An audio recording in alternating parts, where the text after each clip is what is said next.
جانشین امیر اہل سنت، تو صدا رہے سلامت، تو صدا رہے سلامت، تجھ پر ہو رب کی رحمت۔ الحمدللہ رب العالمین، والصلاة والسلام علی سید الانبیاء والمرسلین، اما بعد فاعوذ باللہ من الشیطان الرجیم، بسم اللہ الرحمن الرحیم۔ الصلاة والسلام علیک یا رسول اللہ، وعلی آلک واصحابک یا حبیب اللہ، الصلاة والسلام علیک یا نبی اللہ، وعلی آلک واصحابک یا نور اللہ۔ ایک شخص کسی بیمار کے پاس تشریف لے گئے، ان بیمار پر نزع کا عالم طاری تھا۔ ان سے پوچھا کہ موت کی کڑواہٹ کیسی محسوس کر رہے ہو؟ تو انہوں نے کہا کہ مجھے تو کچھ معلوم نہیں ہو رہا، اس لیے کہ میں نے علماء کرام سے سنا ہے کہ جو شخص کثرت سے درود شریف پڑھتا ہے وہ موت کی تلخی سے محفوظ رہتا ہے۔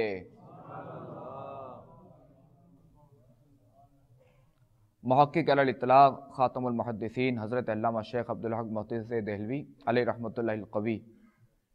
اپنی مایہ ناز تصنیف جذب القلوب میں ارشاد فرماتے ہیں کہ درود شریف پڑھنے سے قیامت کی ہولناکیوں سے نجات حاصل ہوتی ہے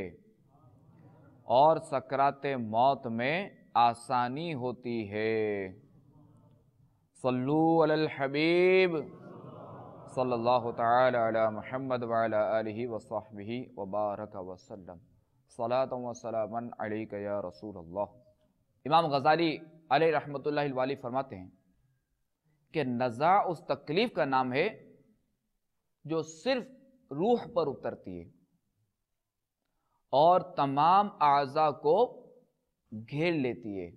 حتیٰ کہ بدن میں روح کے جتنے اجزاء ہیں ان سب کو درد محسوس ہوتا ہے۔ اگر کسی شخص کو کانٹا چبھ جائے تو اس سے پہنچنے والا درد روح کے صرف اس حصے کو پہنچتا ہے جو اس عضو سے ملا ہوا ہے، اور کانٹے کے مقابلے میں جلنے کا اثر زیادہ ہوتا ہے، یعنی آگ سے فائر سے جلنے کا اثر زیادہ ہوتا ہے، کیونکہ آگ کے اجزاء بدن کے تمام اجزاء میں سرایت کر جاتے ہیں، یعنی تمام اجزاء میں یہ چلے جاتے ہیں، جس کی وجہ سے جلنے والے عضو کا کوئی ظاہری اور باطنی حصہ آگ سے محفوظ نہیں رہتا۔ یعنی آپ دیکھیں جب آگ لگتی ہے تو اس ظاہری باطنی سے سب جل جاتا ہے، تو اس لیے گوشت کے تمام اجزاء میں پھیلے ہوئے روح کے اجزاء جلنے کی تکلیف محسوس کرتے ہیں، جبکہ زخم صرف اسی جگہ کو پہنچتا ہے جس تک کانٹا اور تلوار وغیرہ کا لوہا پہنچا، اس لیے جلنے کی تکلیف زیادہ اور زخم کی تکلیف کم ہوتی ہے۔ امام غزالی رحمۃ اللہ تعالی علیہ فرماتے ہیں اور نزع کی تکلیف نفس سے روح پر حملہ آور ہوتی ہے اور تمام اعضاء کو گھیر لیتی ہے، کیونکہ ہر رگ، ہر پٹھے، بدن کے ہر حصے، ہر چوٹ، ہر بال کی جڑ اور کھال کے نیچے سے حتیٰ کہ سر کی چوٹی سے قدم تک ہر جگہ سے روح کو نکالا جاتا ہے۔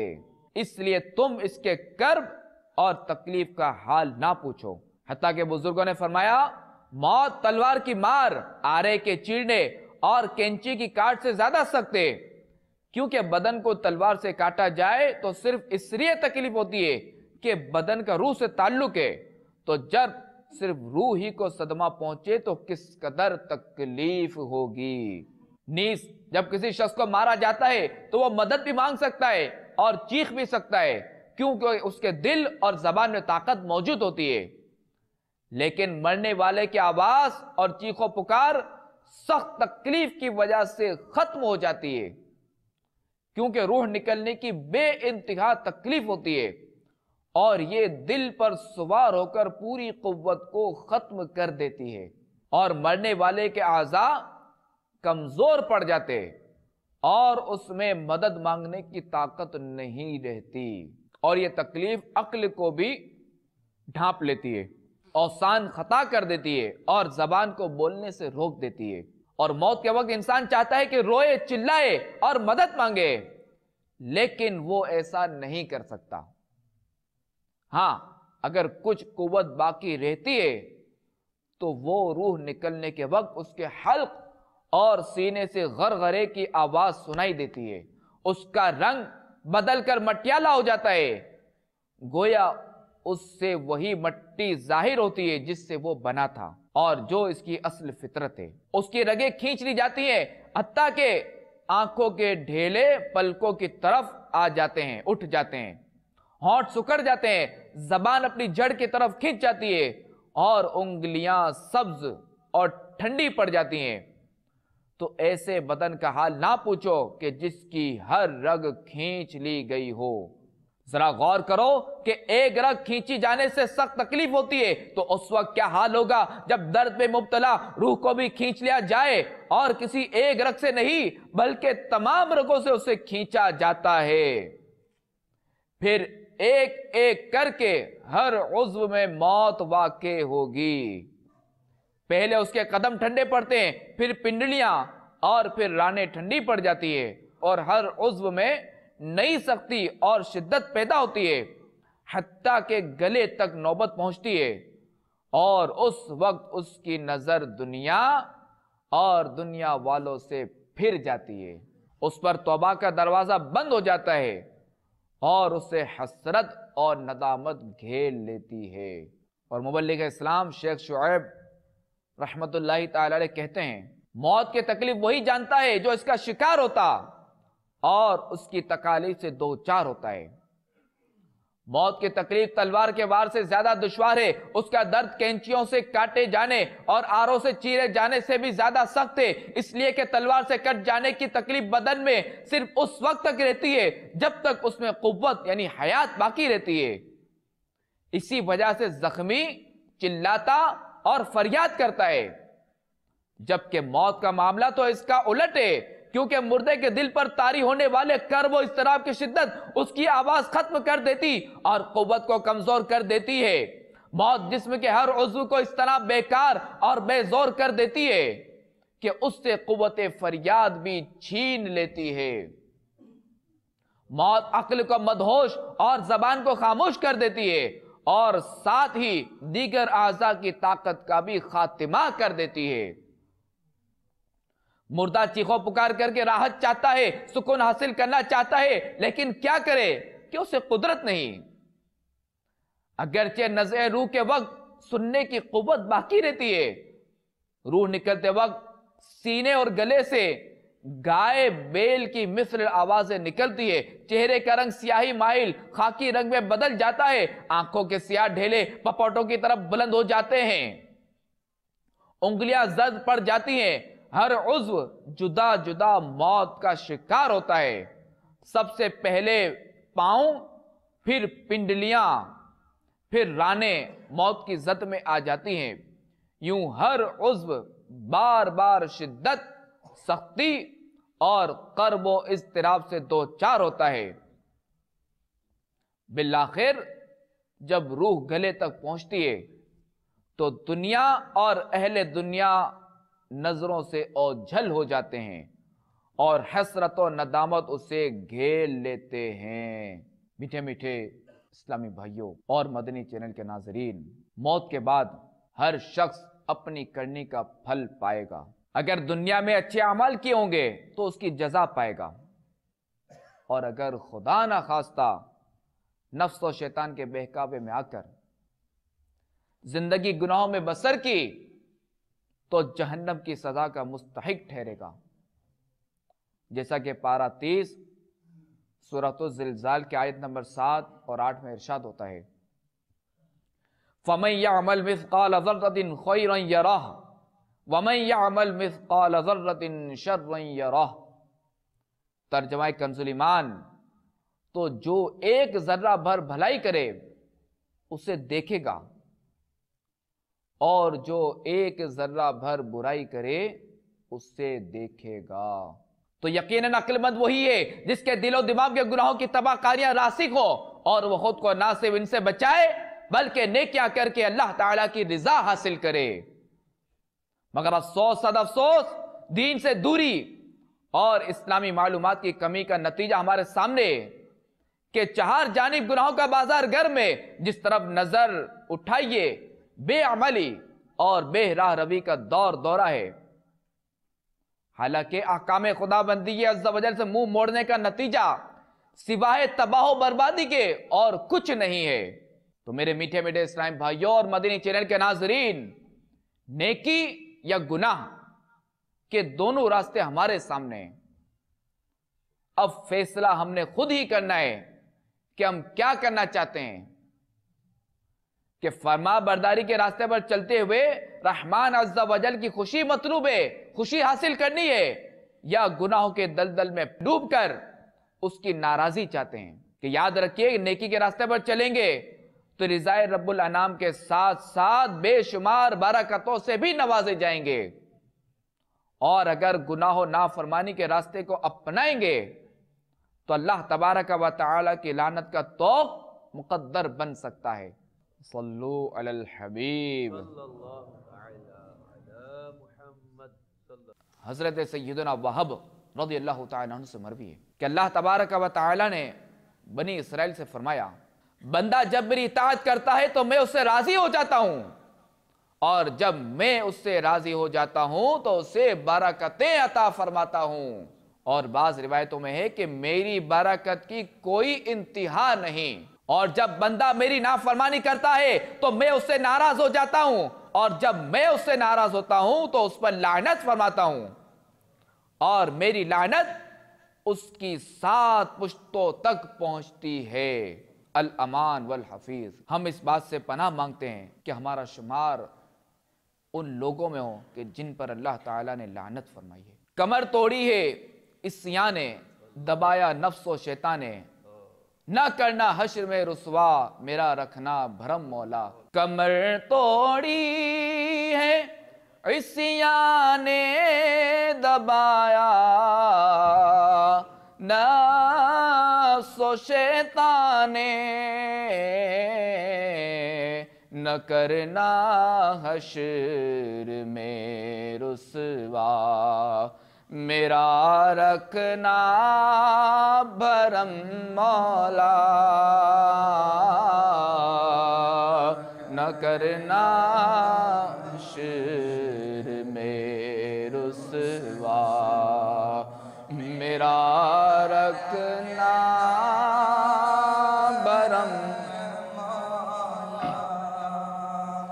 گناہوں نے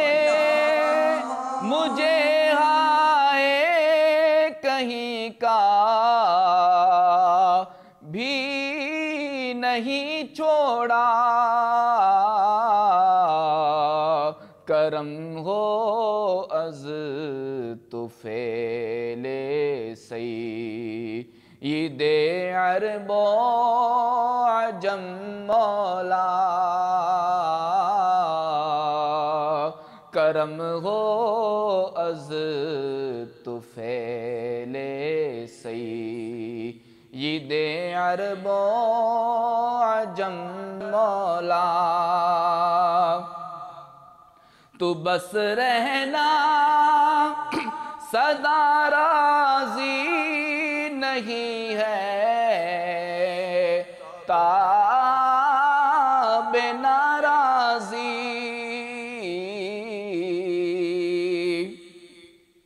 تو بس رہنا سدا راضی نہیں ہے، تاب ناراضی، تو ناخوش جس سے ہو برباد ہے تیری قسم مولا، تو ناخوش جس سے ہو برباد ہے تیری قسم مولا، کرم ہو از طفیل طفیل سید عرب و عجم مولا کرم ہو از طفیل سید عرب و عجم مولا کرم ہو از طفیل سید عرب و عجم مولا صلو علی الحبیب۔ مروی ہے کہ جب حضرت سیدنا حذیفہ رضی اللہ تعالیٰ عنہ سے عرض کی گئی کیا بنی اسرائیل نے اپنا دین چھوڑ دیا تھا کہ جس کی وجہ سے انہیں مختلف قسم کے دردناک عذابوں میں مبتلا کیا گیا، مثلا ان کی صورتیں بگاڑ کر انہیں بندر اور خنزیر بنا دیا گیا اور اپنے آپ کو قتل کرنے کا حکم دیا گیا؟ آپ رضی اللہ تعالیٰ عنہ نے ارشاد فرمایا نہیں، بلکہ جب انہیں کسی چیز کا حکم دیا جاتا تو اسے چھوڑ دیتے، اور جب کسی کام سے روکا جاتا تو انجام کی پرواہ کیے بغیر اسے کر گزرتے، یہاں تک کہ وہ اپنے دین سے اس طرح نکل گئے جیسے آدمی اپنی قمیص سے نکل جاتا ہے۔ تو میرے میٹھے میٹھے اسلامی بھائیوں اور مدنی چینل کے ناظرین، معلوم ہوا کہ گناہوں کے سبب ایمان برباد ہو سکتا ہے، اور یقیناً ایک مسلمان کے لیے ایمان کے چھن جانے سے بڑی کوئی بربادی نہیں ہو سکتی، لہذا فوراً گناہوں سے توبہ کر کے قرآن و سنت کے احکامات پر عمل کو اپنا معمول بنا لیجئے۔ ذرا سوچے تو صحیح کہ یوں ہی اگر گناہ کرتے کرتے قبر میں اتر گئے اور ہم پر عذاب مسلط کر دیا گیا تو ہم کیا کریں گے؟ اگر سانپ بچھو نے کفن پھاڑ کر ہمارے جسم پر قبضہ جما لیا گیا تو ہم کہاں جائیں گے؟ قبر کی دیواریں ملنے سے اگر ہماری پسلیاں ٹوٹ پھوٹ کر ایک دوسرے میں پیوست ہو گئی تو کیسی شدید تکلیف ہوگی۔ ایک پتھر کی چوٹ تو ہم سے برداشت نہیں ہوتی، اگر فرشتوں نے ہتھوڑے برسانے شروع کر دیے تو ان نازک ہڈیوں کا کیا بنے گا؟ اور گناہوں کے سبب رب تبارک و تعالیٰ کی ناراضی کی صورت میں ہونے والے ان عذابات کو ذرا تصور میں لائیے اور پھر فیصلہ کیجئے کہ ہمارا گناہوں سے بچنا آسان ہے یا ان عذابات کو سہنا آسان ہے، یعنی ان عذابات کو برداشت کرنا آسان ہے، یعنی کیا آسان ہے؟ تو یقیناً ہم میں سے کوئی بھی ان عذابوں کی تاب نہیں رکھتا۔ تو آئیے ابھی وقت ہے، توبہ کر لیجئے، خود کو گناہوں سے بچاتے ہوئے اللہ تبارک و تعالیٰ کی اطاعت اور فرما برداری میں ایام زیست یعنی زندگی کے بقیہ ایام بسر کیجئے کہ اسی میں کامیابی ہے۔ گناہوں سے مجھے ہو جائے نفرت یا رسول اللہ، نکل جائے بری ہر ایک خصلت یا رسول اللہ، کمر اعمال بد نے ہائے میری توڑ کر رکھ دی، تباہی سے بچا لو جان رحمت یا رسول اللہ۔ صلو علی الحبیب صلی اللہ تعالی علی محمد وعلی آلہ وصحبہ وبارک وسلم۔ میٹھے میٹھے اسلامی بھائیوں اور مدنی چینل کے ناظرین، انسان کے لیے موت کی سختیوں کے علاوہ اور بھی آفتیں ہیں۔ پہلی جو سختی ہے وہ نزا کی تکلیف، اور دوسری آزمائش حضرت اسرائیل علیہ السلام کی صورت کا مشاہدہ اور اسے دیکھ کر دل میں انتہائی خوف اور دہشت کا پیدا ہونا۔ اگر بے پناہ ہمت والا آدمی بھی ملک الموت کو اس صورت میں دیکھ لے جو وہ فاسق و فاجر کی موت کے وقت لے کر آتے ہیں تو اس سے تاب تحمل نہ رہے۔ مروی ہے کہ حضرت ابراہیم علیہ نبینا علیہ السلام نے ملک الموت سے کہا کیا تم مجھے اپنی وہ صورت دکھا سکتے ہو جس میں تم گناہ گاروں کی روح قبض کرنے کو جاتے ہو؟ تو ملک الموت علیہ السلام نے عرض کی آپ میں دیکھنے کی تاب نہیں ہے۔ آپ نے فرمایا میں دیکھ لوں گا۔ چنانچہ ملک الموت نے کہا تھوڑی سی دیر دوسری طرف توجہ کیجئے۔ جب آپ نے کچھ دیر کے بعد دیکھا تو ایک کالا سیاہ آدمی جس کے رونگٹے کھڑے ہوئے تھے، بدبو کے بھپکے اٹھ رہے تھے، سیاہ کپڑے پہنے ہوئے اور اس کے منہ اور نتھنوں سے آگ کے شعلے نکل رہے تھے اور دھواں اٹھ رہا تھا، سامنے نظر آیا۔ تو حضرت ابراہیم علیہ السلام یہ منظر دیکھ کر بے ہوش ہو گئے۔ جب آپ کو ہوش آیا تو دیکھا کہ ملک الموت علیہ السلام سابقہ شکل میں بیٹھے ہوئے تھے۔ تو آپ علیہ السلام نے فرمایا، یعنی حضرت ابراہیم علیہ السلام نے فرمایا، اگر فاسق و فاجر کے لیے موت کی اور کوئی سختی نہ ہو تب بھی صرف تمہاری صورت دیکھنا ہی ان کے لیے بہت بڑا عذاب ہے۔ اور مرنے والے کے لیے تیسری آزمائش، تیسری آفت، گناہ گاروں کا جہنم میں اپنے ٹھکانے کو دیکھنا اور وہاں جانے سے پہلے ہی انتہائی خوف زدہ ہو جانا۔ اس وقت وہ نزا کے عالم میں ہوتا ہے، اس کے اعضائے بدن ڈھیلے پڑ جاتے ہیں اور اس کی روح نکلنے کو تیار ہوتی ہے، مگر وہ ملک الموت کی آواز کے بغیر نہیں نکل سکتی، یعنی جو دو بشارتوں میں سے ایک پر مشتمل ہے، تو اس کی روح اس آواز کے بغیر نہیں نکل سکتی۔ یا تو یہ کہ اے دشمن خدا تجھے جہنم کی بشارت ہو، یا پھر یہ کہ اے اللہ کے دوست تجھے جنت کی بشارت ہو۔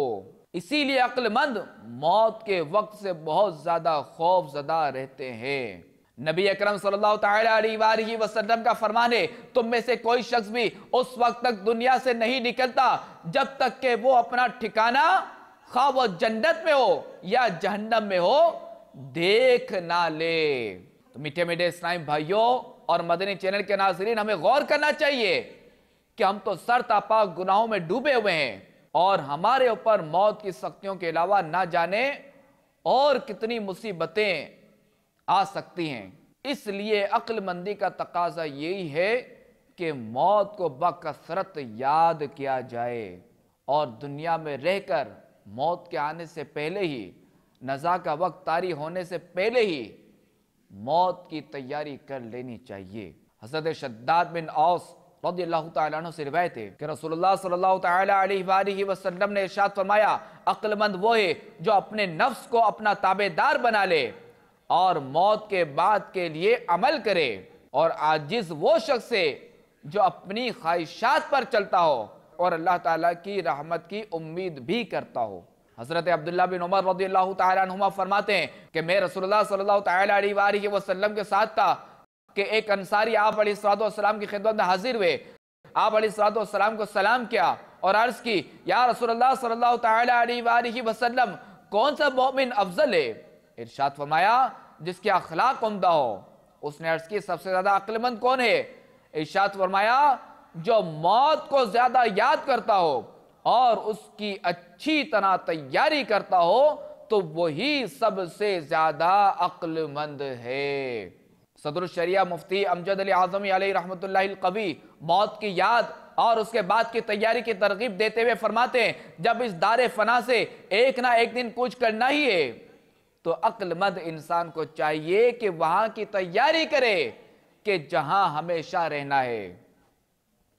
تاجدار رسالت صلی اللہ تعالیٰ علیہ وآلہ وسلم نے حضرت عبداللہ بن عمر رضی اللہ تعالیٰ عنہما سے فرمایا، دنیا میں ایسے رہو جیسے مسافر بلکہ راہ چلتا۔ مسافر اس طرح ایک اجنبی شخص ہوتا ہے کہ اور راہگیر راستے کے کھیل تماشوں میں نہیں لگتا کہ منزل مقصود تک پہنچنے میں ناکامی ہوگی۔ تو اسی طرح مسلمان کو چاہیے کہ دنیا اور اس کی رنگینیوں میں نہ پھنسے اور نہ ایسے تعلقات پیدا کرے کہ مقصود اصلی حاصل کرنے میں آڑے آئیں، اور موت کو کثرت سے یاد کرے کہ دنیا اور اس کی لذتوں میں مشغول ہونے سے روکے گی۔ کہ حدیث پاک میں ہے کہ لذتوں کو توڑ دینے والی موت کو کثرت سے یاد کرو، مگر کسی مصیبت پر موت کی آرزو نہ کرے، کسی پریشانی پر موت کی آرزو نہ کرے، بیماری پر موت کی آرزو نہ کرے، کہ حدیث پاک میں اس کی ممانعت آئی ہے۔ اور ناچار کرنے ہی پڑے تو یوں کہے، یا اللہ عز و جل مجھے زندہ رکھ جب تک میری زندگی میرے لیے بہتر ہو، اور موت دے